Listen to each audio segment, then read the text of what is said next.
Right now, some parts of rural Seward County may be losing out on vital resources. So there's a lot of areas where we talk about those gaps. In Seward County, we refer to them as dark territories.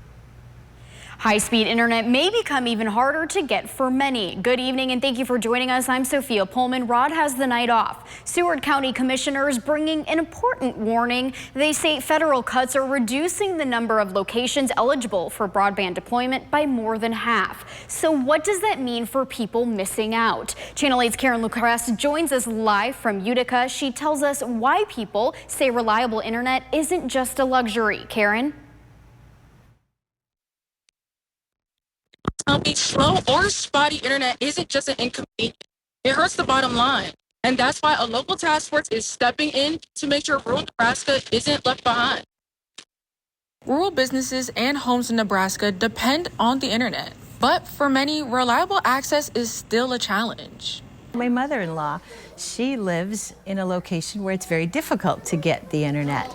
And we have been trying to help her get that. She's in her 80s and she loves using technology, but it's hard to get it out in the country. The Seward County Board of Commissioners is working to fix that, but they say a change in federal guidelines is making it harder. So there's a lot of areas where we talk about those gaps. In Seward County, we refer to them as dark territories. A lot of communities in Seward County, and most of those communities inside the county are served.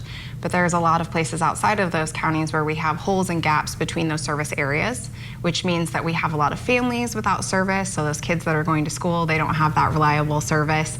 They're gathering data and applying for state and federal grants to bring faster speeds to more homes and businesses.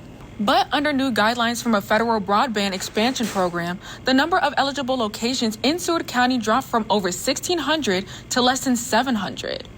Many locations around Goner are still eligible, but just 10 minutes away in Utica, these people are not eligible for those funds.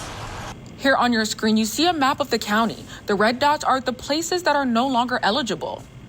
Longtime Utica woman Jody Weimer tells me as a former teacher, reliable internet access is the livelihood of a lot of businesses. Before I retired, I was a kindergarten teacher, and kindergarten teachers share many, many ideas with other kindergarten teachers, and I did that greatly through the internet. Now I help out at the senior center, and just today I did a presentation on using Snapfish, using the internet. I couldn't have done it without that.